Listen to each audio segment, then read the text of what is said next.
నమస్కారం GT news వార్తలకు స్వాగతం. ముందుగా వార్తలోని ముఖ్యాంశాలు. విధి నిర్వహణలో మృతి చెందిన కుటుంబాలకు బీమా చెక్కులు అందజేత. ప్రతి కుటుంబానికి 1 కోటి రూపాయల సహాయం అందించిన సీఎం రేవంత్. బాధిత కుటుంబాలకు ఆర్థిక భరోసా కల్పించడమే ప్రభుత్వ లక్ష్యం. సేవలో ప్రాణాలు కోల్పోయిన వారికి ప్రభుత్వం అండగా నిలుస్తుందని వ్యాఖ్య. ఆస్తుల కోసం రాజకీయాలు చేయాల్సిన అవసరం లేదన్న షర్మిల. విజయమ్మ లేఖపై జగన్ మౌనం ఎందుకని ప్రశ్నించిన షర్మిల. వివేక హత్యాంశంపై దృష్టి మళ్లిస్తున్నారని విమర్శ. కుటుంబ విషయాల్లో నిజాలు బయటపడాలని డిమాండ్ చేసిన షర్మిల.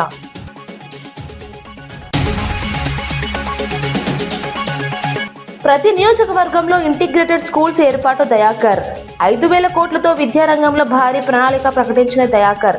అందరికీ నాణ్యమైన విద్య అందించడమే ప్రభుత్వ లక్ష్యమని స్పష్టం. సంక్షేమంతో పాటు విద్యాభివృద్ధికి ప్రభుత్వం కట్టుబడి ఉందని వ్యాఖ్య. జగన్ కుటుంబ వ్యాఖ్యలపై స్పందించిన గుడివాడ ఎమ్మెల్యే రాము.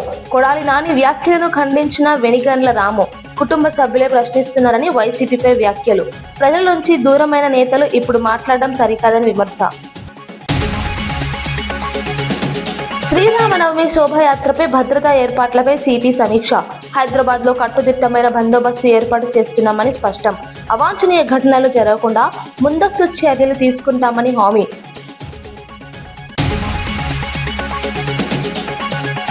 ఏపీ కాంగ్రెస్ అధ్యక్షురాలు వైఎస్ షర్మిల తీవ్ర వ్యాఖ్యలు చేశారు. ఆస్తుల కోసం రాజకీయాలు చేయాల్సిన అవసరం తనకు లేదని స్పష్టం చేశారు. విజయమ్మ లేఖ నిజం కాకపోతే జగన్ ఎందుకు మౌనంగా ఉన్నారని ప్రశ్నించారు. వివేక హత్యను గుండెపోటుగా చూపించింది అవినాష్ రెడ్డి కాదా అని నిలదీశారు. తాను హత్యపై మాట్లాడితే వైసీపీ నేతలు ఆస్తుల విషయాన్ని ప్రస్తావిస్తున్నారని విమర్శించారు. అసలు విషయాల నుంచి దృష్టి మళ్లించే ప్రయత్నం జరుగుతోందని ఆరోపించారు. కుటుంబ వ్యవహారాలపై నిజాలు బయటకు రావాల్సిన అవసరం ఉందని అన్నారు. ప్రజలకు నిజం తెలియాలని తాను మాట్లాడుతున్నానని తెలిపారు. ఈ వ్యాఖ్యలు ఏపీ రాజకీయాల్లో తీవ్ర చర్చకు దారితీశాయి. వైసీపీ నుంచి ఎలా స్పందన వస్తుందో ఆసక్తి నెలకొంది. నాది కాదు అని విజయమ్మ మీడియాకు చెప్పే అవకాశం లేదా? విజయమ్మకి చెప్పలేరా? లేక జగన్మోహన్ రెడ్డి గారే ఫోన్ తీసుకుని అమ్మా సంతకం నువ్వు పెట్టలేదంటున్నారు, నిజంగానే సంతకం నీదేనా అమ్మా అని జగన్మోహన్ రెడ్డి గారు అడగలేరా? పోనీ అమ్మా సంతకం నీది కాకపోతే చెప్పు, నేను సాక్షి రిపోర్టర్ను పంపిస్తాను, మీడియాతో నువ్వు మాట్లాడు అని జగన్మోహన్ రెడ్డి గారు అమ్మని అడగలేరా? మరి ఎందుకు అడగలేదు? మరి విజయమ్మ గారైనా మీడియాకు వచ్చి ఎందుకు చెప్పలేదు నా సంతకం కాదు అని? ఎందుకంటే అది వాస్తవం కాబట్టి. జగన్మోహన్ రెడ్డి గారికి కూడా ఇది వాస్తవం అని తెలుసు కాబట్టి. కానీ నిజం వాళ్ళ పక్షాన లేదు. వాళ్ళందరూ అబద్దాలు ప్రచారం చేస్తున్నారు కాబట్టే వాళ్లకు దమ్ము లేదు.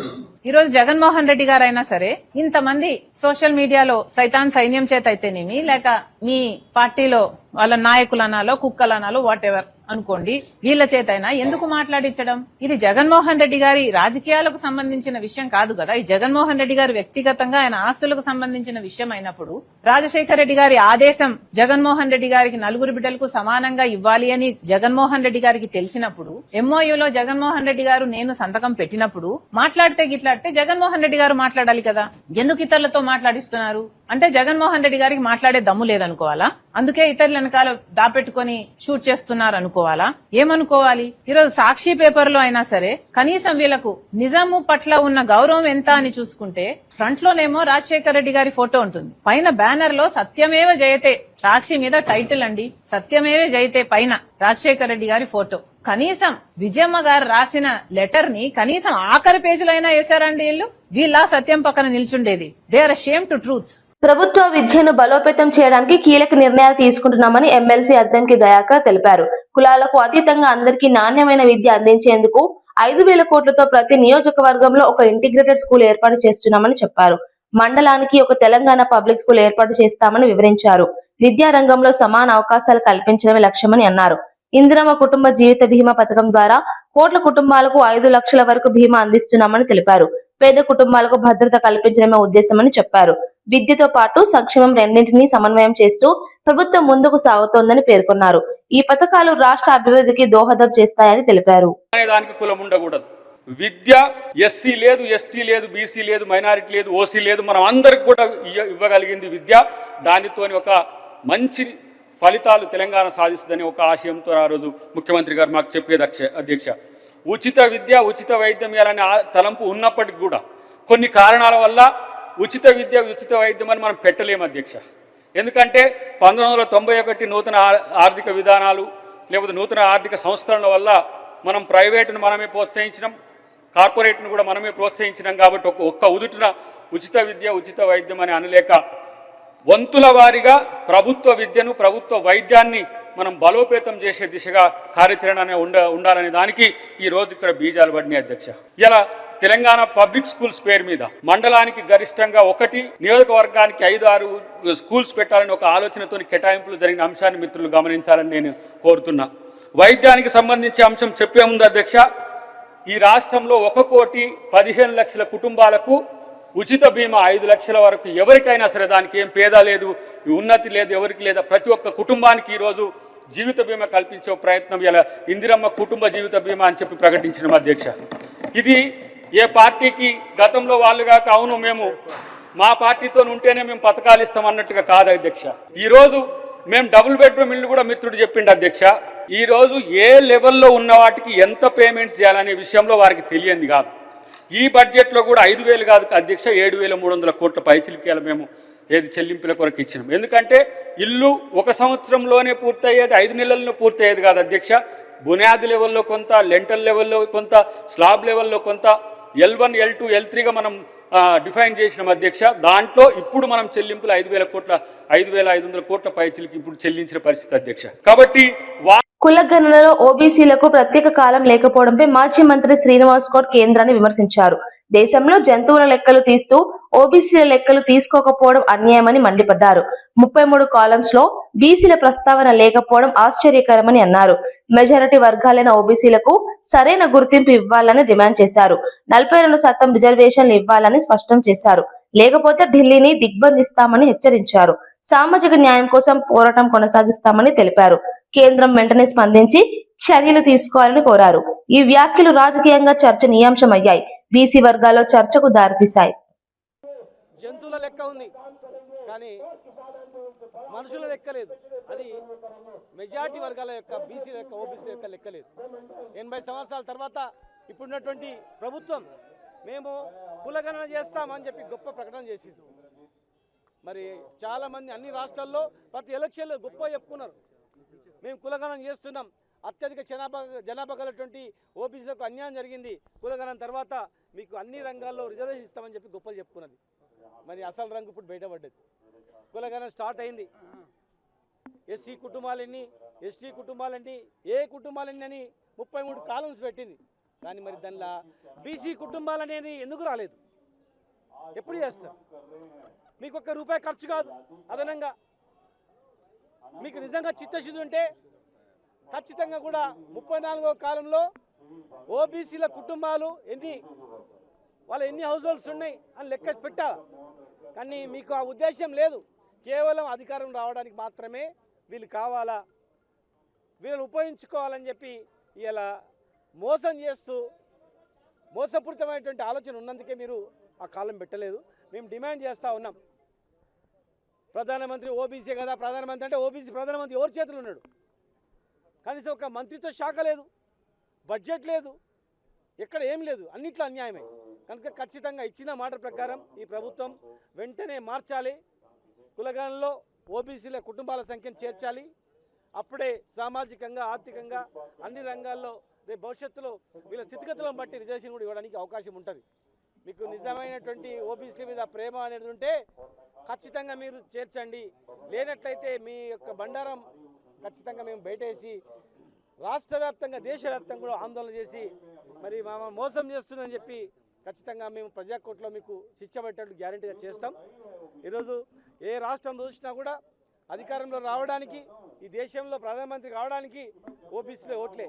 కానీ మరి ఎక్కడ కూడా న్యాయం జరిగే పరిస్థితి కనిపిస్తలేదు.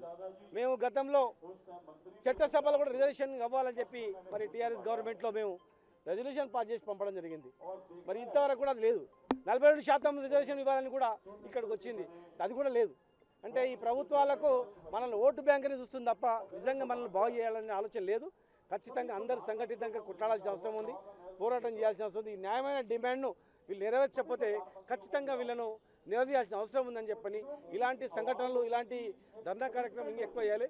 ఈరోజు జేఏసీ, ఓబీసీ జేఏసీ ఆధ్వర్యంలో, శ్రీనివాస్ గౌడ్ గారి ఆధ్వర్యంలో మరి మన సంఘర్ష్ రాష్ట్రీయ సంఘర్ష ఆధ్వర్యంలో మోహన్ రావు ఆధ్వర్యంలో ఆంధ్రప్రదేశ్ శంకరరావు గారి ఆధ్వర్యంలో దాదాపు 16 రాష్ట్రాల నుంచి దాదాపు 10-16 మంది ఎంపీలు రావడం జరిగింది. ఇట్లా లాభం లేదు, లక్షలాది మంది గదులు రావాలి, ఢిల్లీని ముట్టడించాలనేటువంటి ఆలోచన అందరిలో వస్తూ ఉంది. ఇది చేయకపోతే మాత్రం అన్ని రాష్ట్రాల నుంచి లక్షలాది మంది వచ్చి ఢిల్లీని దిగ్బంధం చేస్తాం, ఖచ్చితంగా మెడలు వస్తామని చెప్పి కూడా మేము హెచ్చరిస్తా ఉన్నాం. కాంగ్రెస్ ప్రభుత్వం ప్రవేశపెట్టిన బడ్జెట్ పై బీఆర్ఎస్ నేత బైకాని శ్రీనివాస్ యాదవ్ తీవ్ర విమర్శలు చేశారు. బడ్జెట్ మొత్తం అబద్దాల మయమని ఆరోపించారు. ఎన్నికల ముందు బీసీలకు ఇచ్చిన 60 హామీలలో ఒక్కటి నెరవేర్చలేదని మండిపడ్డారు. 1,00,000 కోట్లు కేటాయిస్తామని చెప్పి ఇప్పటి వరకు 15,000 కోట్లు కూడా ఖర్చు చేయలేదని విమర్శించారు. బీసీల అభివృద్ధిపై ప్రభుత్వం నిర్లక్ష్యం చూపుతోందని అన్నారు. కేసీఆర్ నాయకత్వమే తెలంగాణకు రక్షణ అని పేర్కొన్నారు. ప్రజలను మోసం చేసే విధంగా ప్రభుత్వం వ్యవహరిస్తోందని ఆరోపించారు. వెంటనే హామీలను అమలు చేయాలని డిమాండ్ చేశారు. ఈ వ్యాఖ్యలు రాజకీయంగా వేడెక్కించాయి. రేవంత్ రెడ్డి ప్రభుత్వము మొన్న ప్రవేశపెట్టినటువంటి 3వ బడ్జెటు అంతా ఉత్తుత్తి బడ్జెటు, గ్యాస్, దాంట్లో ఏమాత్రము నిజాలు కానీ ఏవి కూడా అన్ని అబద్ధాలే, ఏవి కూడా నిజాలు లేవు. ఇంతకుముందు బడ్జెట్ అంతే జరిగింది, ఇప్పుడు బడ్జెట్ కూడా అంతే జరిగింది. మరీ ముఖ్యంగా బీసీలకైతే తీవ్రమైనటువంటి అన్యాయం జరిగింది. ఏదైతే బీసీలకు అన్నీ చేస్తామని చెప్పి అరివిగామి హామీలు 420 హామీలలో బీసీలకు ఒక్కరికే 60 హామీలు ఇచ్చిండు రేవంత్ రెడ్డి గారు.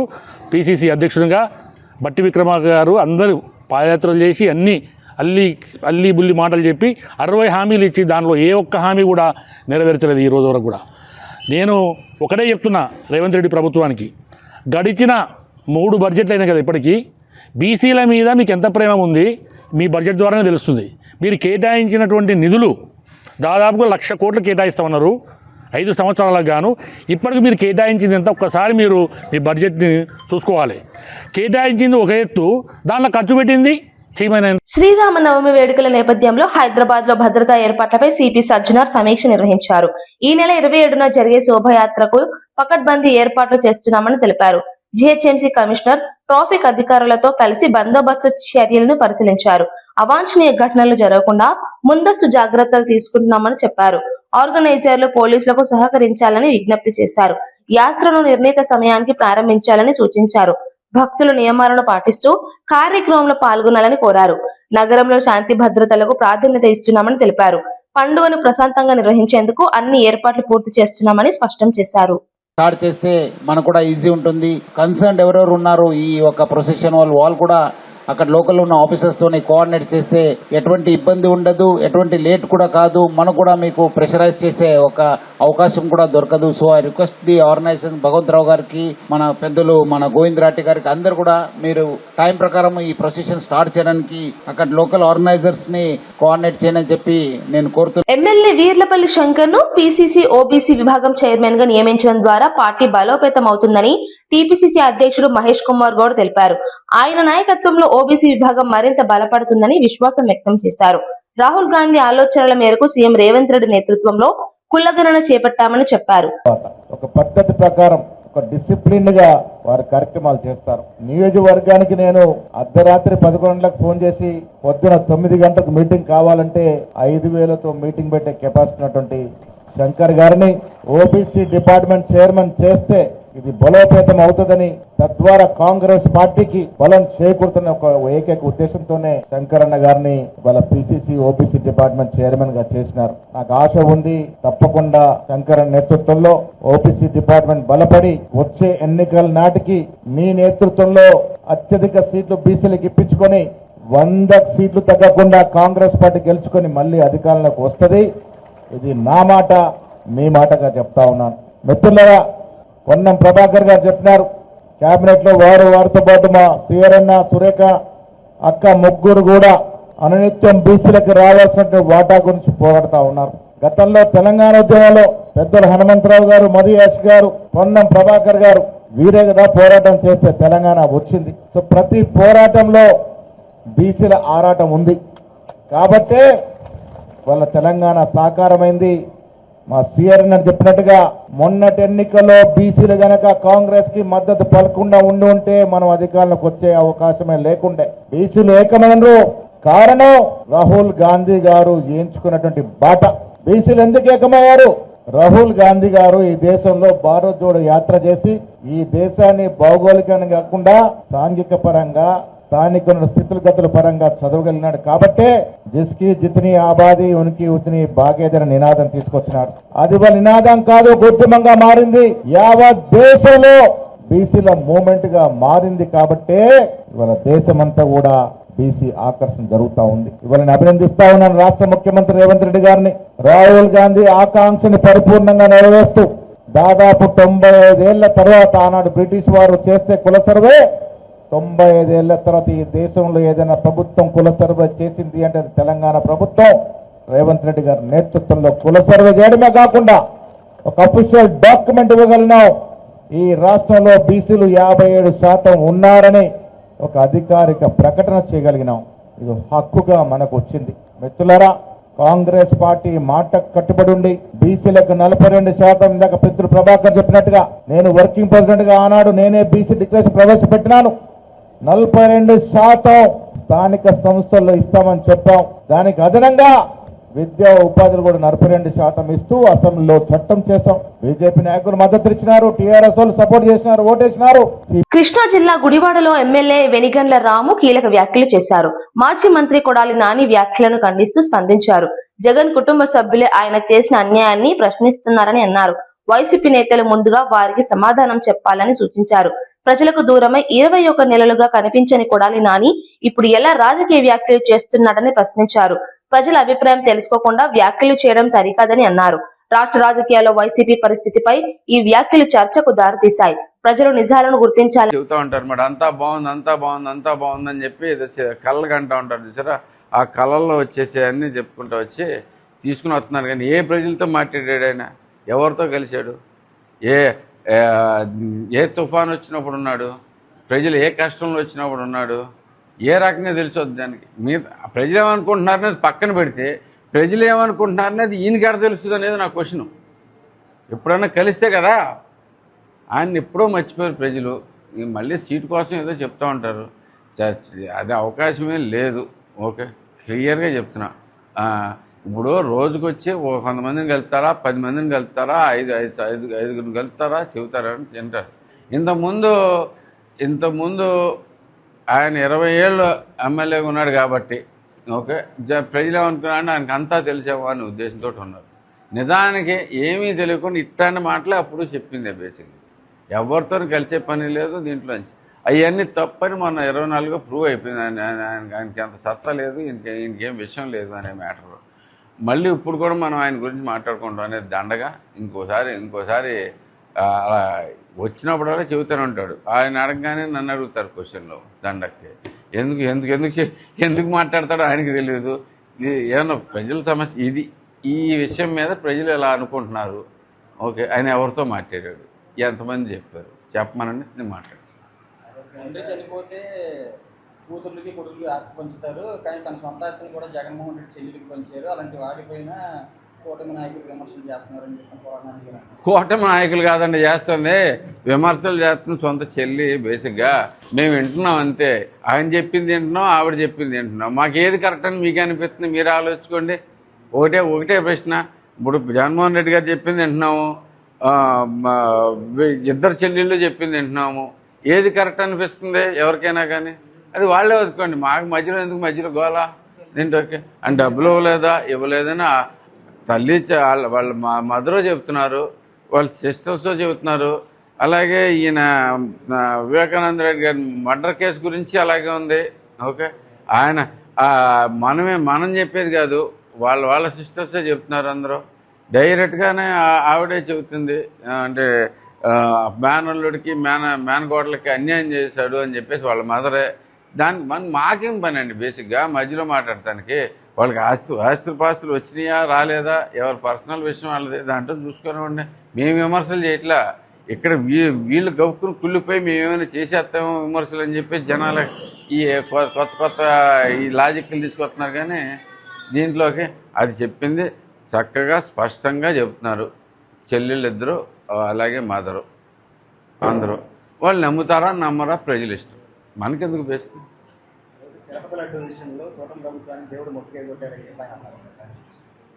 ఏ రకంగా మొట్టుగా కొట్టారు? ఏ రకంగా ముట్టిగా కొట్టారు దీంట్లోకి? ఇది Tirupati laddu very clearly proven case దాంట్లో. ఓకే, అంటే ఇప్పుడు విషయం ఏంటంటే దీంట్లోకి ఈ మాట్లాడే వాళ్ళందరూ చెబుతున్నారు కదా, ఈయనే కదా, మీకు గుర్తుందా లేదా, రాముడు తలకాయ తీసేస్తే వద్దు, కొత్త విగ్రహం పెడతాం. ఓకే, ఆంజనేయులు చెయ్యిరిగిపోతే ఏమొద్దన్నాడు. ఆయన మాట్లాడే దాంట్లో ఏంటని క్రెడిబిలిటీ? మళ్ళీ తిరుపతి దీంట్లోకి చెప్తారు. ఇప్పుడు దాంట్లో వేసుకుని దీంట్లో చేసుకొస్తాం, దీంట్లో ఇంపార్టెంట్ లేదు బేసిక్గా. మనం కూడా ఏంటంటే ఇప్పుడు విషయం ఏమొద్దంటే, ఇప్పుడు ఆయన చెప్పాడు, మీరు అడిగారు, నేను చెప్పాల్సి వస్తుంది. లేకపోతే ఎవరు పడుచుకునే వాళ్ళు గారు, ప్రజలందరికీ కూడా తెలుసు. ఇవన్నీ మర్చిపోతారా? ఎవరు మర్చిపోయింటారు? అంటే సాక్షాత్తు దేవుడు తల తెగితేనే ఏమీ లేదనేవాడు బేసిక్గా నేను భక్తుణ్ణి అంటే నేనేం చెబుతారు బేసిక్గా? అది దాంట్లో మనకి అది.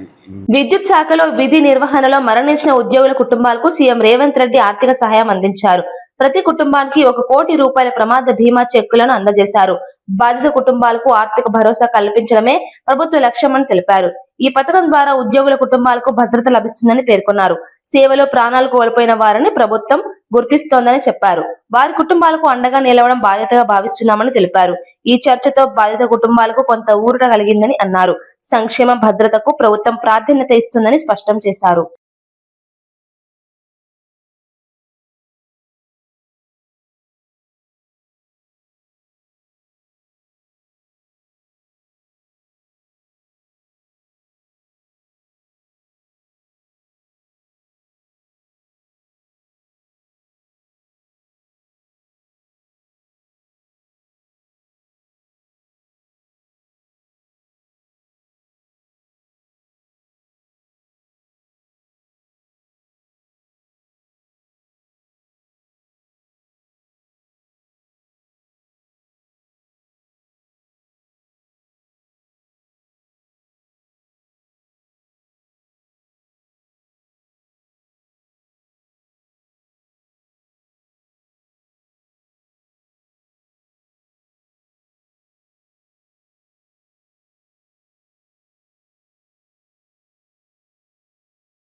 సికింద్రాబాద్ రైల్వే స్టేషన్ లో డ్రగ్స్ రవాణాపై పోలీసులు దాడులు నిర్వహించారు.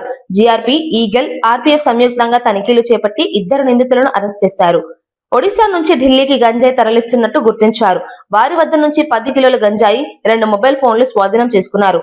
గంజాయిని తక్కువ ధరకు కొనుగోలు చేసి అధిక ధరలకు విక్రయించాలన్న యోచనతో తరలిస్తున్నట్టు విచారణలో వెల్లడైంది. సికింద్రాబాద్ లో రైలు మార్పిడి కోసం వేచి ఉన్న సమయంలో పోలీసులు పట్టుకున్నారు. నిందితులను అదుపులోకి తీసుకుని కేసు నమోదు చేశారు. డ్రగ్స్ రవాణాపై పోలీసులు కట్టుదిట్టమైన చర్యలు తీసుకుంటున్నారు.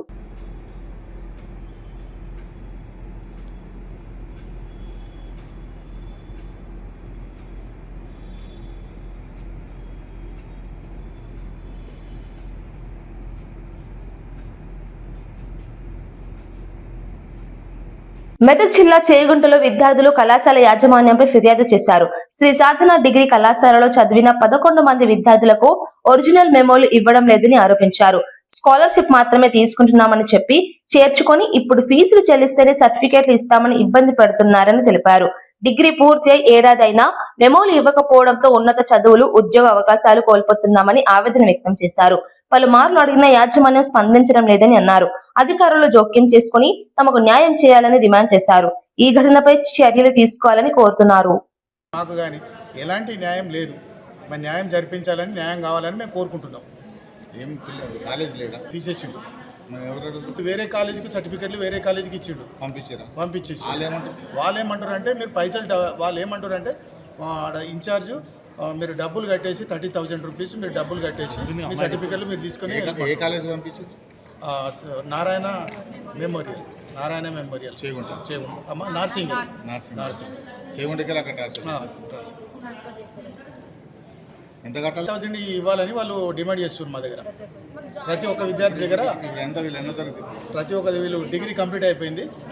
అయితే వీళ్ళు గౌట్ కాలేజీని చేసారు 10th నుంచి ఇంటర్ వరకు గౌట్ కాలేజు, తర్వాత డిగ్రీ 3 సంవత్సరాలు పూర్తి చేసిరు వాళ్ళు. అవి సర్టిఫికెట్లు మా దగ్గర లేవని చెప్తున్నారు ఇన్ఛార్జ్ మేడం.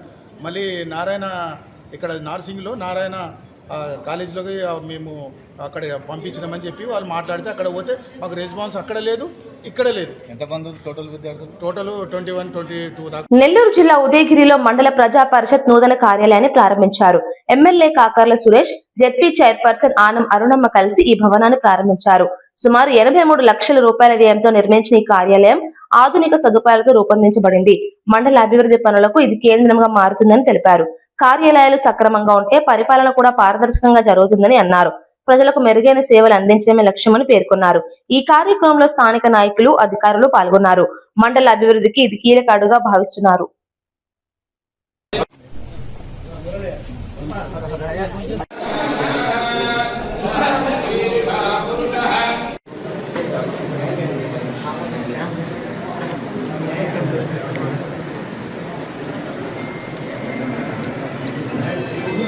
ఫోన్ చేయటము పెడతాం కదా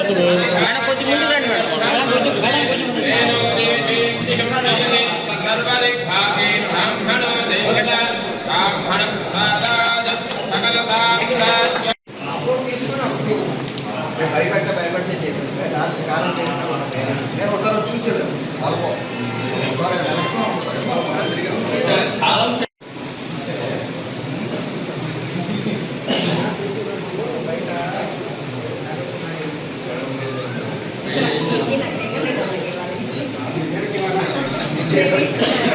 కార్యక్రమానికి విచ్చేసిన గౌరవ శాసనసభ్యులు శ్రీ కాకర్ల సురేష్ గారికి, మండల ప్రజా పరిషత్ అధ్యక్షులు శ్రీమతి మూలే పద్మజ వినయ్ రెడ్డి గారికి, ఉదయగిరి జెడ్పీటీసీ సభ్యులు శ్రీ మోడి రామాంజనేయులు గారికి,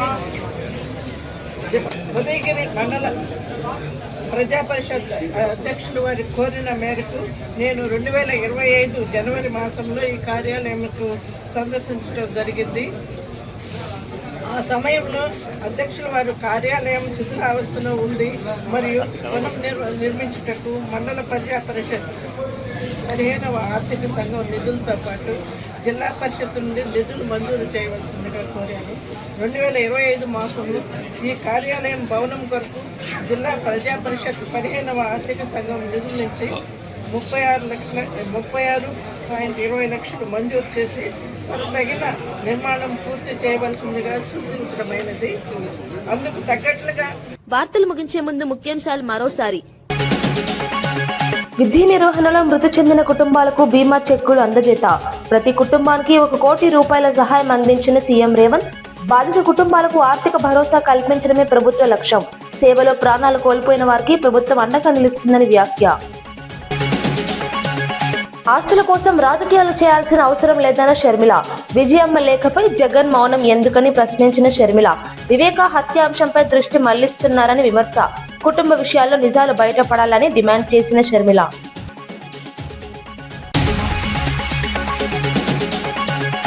ప్రతి నియోజకవర్గంలో ఇంటిగ్రేటెడ్ స్కూల్స్ ఏర్పాటు దయాకర్. 5,000 కోట్లతో విద్యారంగంలో భారీ ప్రణాళిక ప్రకటించిన దయాకర్. అందరికీ నాణ్యమైన విద్య అందించడమే ప్రభుత్వ లక్ష్యమని స్పష్టం. సంక్షేమంతో పాటు విద్యాభివృద్ధికి ప్రభుత్వం కట్టుబడి ఉందని వ్యాఖ్య. జగన్ కుటుంబ వ్యాఖ్యలపై స్పందించిన గుడివాడ ఎమ్మెల్యే రాము. కొడాలి నాని వ్యాఖ్యలను ఖండించిన వెనిగండ్ల రాము.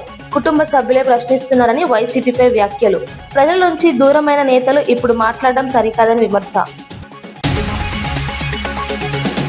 శ్రీరామనవమి శోభయాత్రపై భద్రతా ఏర్పాట్లపై సిపి సమీక్ష.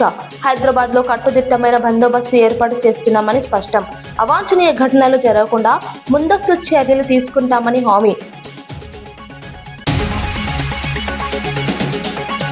ఇవి ఈనాటి వార్తా విశేషాలు. మరో బులెటిన్లో మళ్ళీ కలుద్దాం. నమస్కారం.